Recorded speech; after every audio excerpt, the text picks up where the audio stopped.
The government is all set to unveil its policies and programs for the upcoming fiscal year this afternoon at the joint session of the House of Representatives and the National Assembly.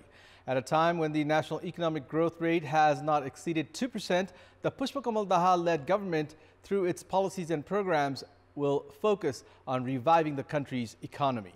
Good morning, I'm Abhyuday Shrestha, and these are the headlines of the hour. The government's policies and programs for the next fiscal year being unveiled today. The government trying to revamp the ailing economy.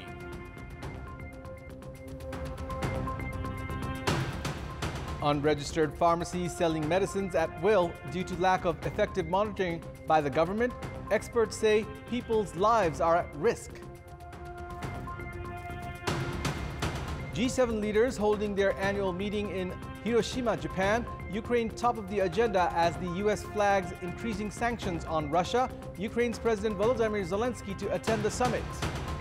And Royal Challengers Bangalore thrash Sunrisers Hyderabad by 8 wickets to keep their hopes alive of reaching the knockout stages of the Indian Premier League. Virat Kohli hits a record-equaling century. The government is presenting its policies and programs for the upcoming fiscal year at the Parliament today. President Ramchandra Paudel is to announce the policies and programs on behalf of the government at the joint session of the House of Representatives and the National Assembly. Amid economic woes, the government has this time prioritized internal productivity, education, health, employment, and commercialization of agriculture in its plans for the next fiscal year, with the intention to raise public trusts on the government by improving the economy. The Ministry of Fiscal Infrastructure has prioritized national pride projects, transformative projects, and those that are in their final phases in its budget. Minister for Fiscal Infrastructure Prakash Jwala has said his ministry will put on hold projects that have been stranded due to lack of resources. The government has said it will better manage the Prime Minister's Employment Generation Program and implement the reintegration of youths who have returned from foreign employment. The Ministry of Energy and Natural Resources is also increasing its budget on small-scale projects with the aim of raising the domestic consumption of electricity. The Ministry of Industry, Commerce and Supply has prioritized the Prime Minister's Production and Promotion Program. One person was killed and 22 others were injured when two buses collided with each other this morning at Deokhuri, Dang along the east-west highway. The deceased has been identified as 42-year-old Shobha Pariyar of Rolpa's Runtigadi 7. Her two sons were also injured in the bus accident. The accident took place when the bus traveling from Lamai to Baluang and another bus heading from Birganj to Dang collided at Falkapur, Lamai Municipality 3. Head of the Ward Police Office, Lamai, Shankar Shrestha, informed that most of the travelers on the bus from Birganj were brick kiln laborers in Bara district returning to their homes in Rolpa. One of the drivers of the bus, Tulsiram Ramjali, was seriously injured in the accident. According to the Ward Police Office, Lamai, 11 people involved in the bus accident are in critical condition. Police informed that the injured have been taken to hospitals in Butwal, Bhairawa and Nepalganj.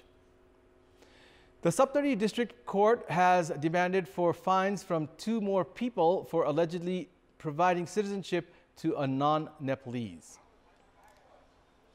This includes chairperson of Rajviras Municipality Ward number 11, Udit Narayan Yadav, who had made recommendations for the citizenship, and local Radheshyam Yadav, who supported it. At a hearing held yesterday, the district court demanded 100,000 rupees from Udit Narayan and 25,000 from Radheshyam. The district court has informed that both of them are out on bail. On Wednesday, the local police had issued an arrest warrant against 26 individuals, including 5 government officials and 3 security personnel. Surya Narayan Yadav of Rajviras municipality had forged details to issue Nepali citizenship to his grandson Satish Yadav from the District Administration Office Saptari back in March. Welcome back. The ruling alliance parties in Sudur Paschim province have reached a consensus on power share, which has paved way for the expansion of the cabinet. Chief Minister Kamal Bahadur Shah is to expand his cabinet today based on the consensus reached between the coalition parties. CPN Maoist Center is to get 2 ministerial portfolios and Nepali Congress an additional 1 portfolio. Nagrik Unmukti Party is to receive 1 ministerial portfolio. The parliamentary party leader for the province from CPN Maoist Center, Khagaraj Bhatta, has said Ramesh Singh Dhami has been recommended for the Ministry of Forest and Environment, Jharap Saud for the Social Development Ministry, and Geeta Devi Mal has been recommended as State Minister. Meanwhile, leaders in Lumini province have said the ruling alliance has reached a consensus for cabinet expansion and that the government will gain a full shape by tomorrow, according to Chief Minister Dilli Bahadur Chaudhary. Chaudhary had been appointed the Chief Minister on 27th of April with the support of 53 provincial assembly members. There are around 25,000 pharmacies registered in Nepal. However, the number of unregistered pharmacies selling medicines is quite high. There are around 400 pharmacies in Dhanusha district, and the Association of Pharmaceutical Producers estimates that the number of pharmacies operating in the district without registration is even higher.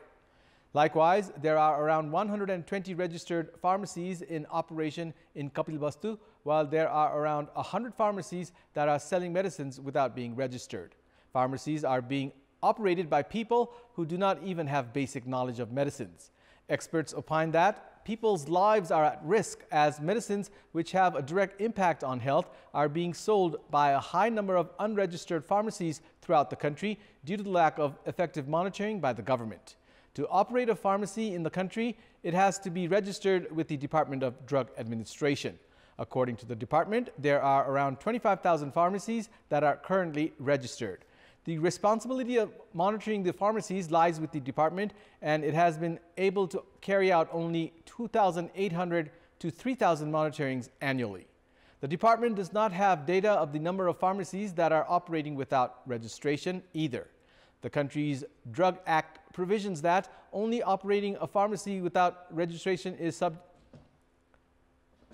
Anyone operating a pharmacy without registration is subject to 3 years in prison or 25,000 rupees in fine, or both.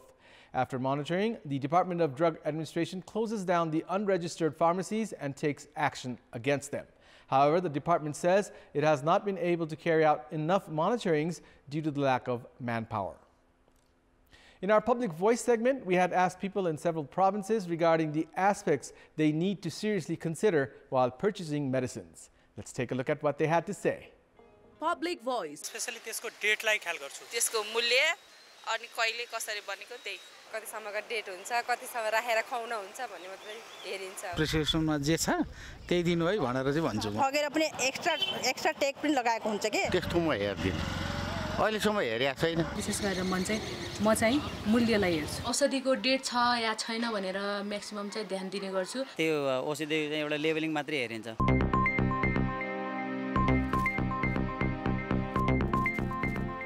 It's time now for our segment Public Pulse, where you text us with your opinion. Public Pulse. Here's the question. Why have the local governments not implemented preventive measures to curb risks caused by fire-related incidents? Your options are A, lack of awareness, B, devoid of resources, and C, not in the priority. The voting is on. Type NEWS, select your option A, B, or C, and send it to 34001 to share your opinion with us. And it's time now for the international update.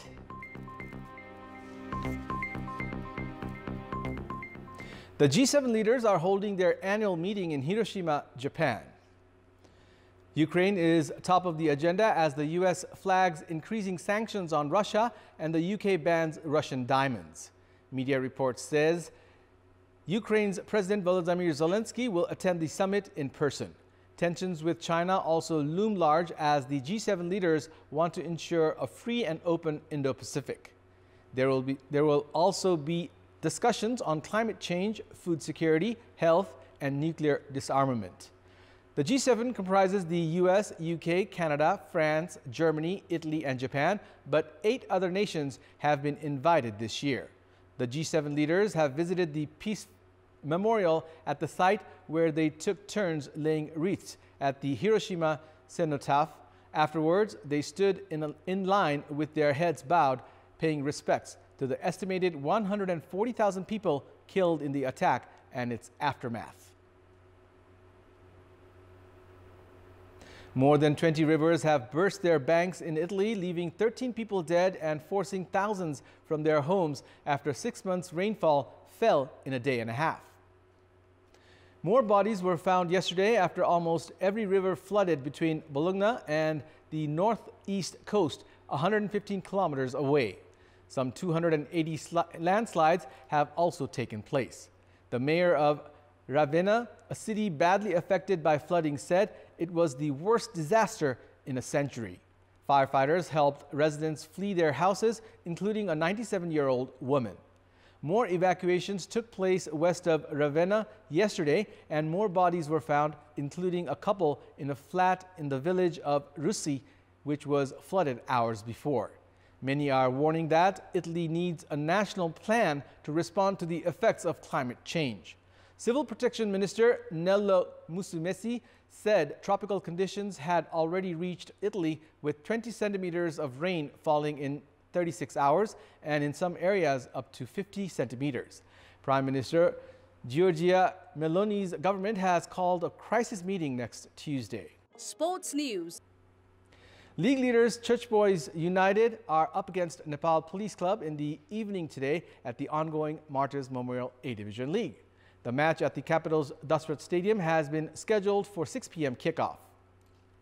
Bal Gopal Maharjan's Church Boys are looking to solidify their reign atop the points table with a win today, as they have 33 points from 18 matches. Jalakal Youth Club are trailing behind Church Boys with 32 points from 19 matches. Nepal Police, meanwhile, are one place above the relegation zone in the 11th position, making it crucial for the team to win today's match. In the first leg, Church Boys had defeated Nepal Police 2-1. In the first match of the day, Kumultar Youth Club are up against Tribhuvan Army Club. Sixth place Army have 25 points, while Kumultar are at the bottom of the points table and will need at least 2 wins to climb out of the relegation zone. Likewise, Himalayan Sherpa Club will play APF in another match. Both the teams have 22 points and are in a battle to avoid relegation. APF are behind Himalayan Sherpa on head-to-head basis. Jose Mourinho's Roma reached the Europa League final by holding Bayern Leverkusen to a goalless draw in the second leg of their semi-final tie. Eduardo Bouvet's goal gave the Italian side a 1-0 win in the first leg, and that was enough to take them through. Moussa Diaby struck the crossbar for Xabi Alonso's side in the first half of the second leg, but they could not find the breakthrough. Mourinho has won all 5 of his previous 5 European finals, including last season's Europa Conference League with Roma. With a deficit to overturn, Leverkusen were on the front foot early on, and Diaby came close to leveling the tie after being sent clear down the right, only for his fierce effort to rattle the bar and bounce clear.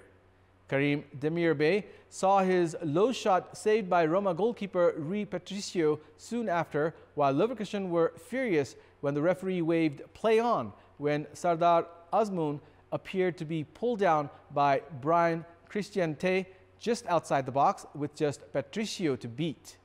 The home side continued to push forward in the second half, with Azmoun dragging a shot just wide, but for all their territorial dominance, they struggled to create any clear-cut chances. And so, after 31 years without a European final before last season, Roma can look forward to a second in as many years. Roma progressed to the final in Budapest on 31st of May to clash against Sevilla, who brushed aside Juventus 2-1 in the second leg semi-final last night, securing a 3-2 aggregate win. And it's time now for the weather update.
That's all for the moment. Our next English bulletin will air at 6 this evening. Thank you for watching. Have a good day.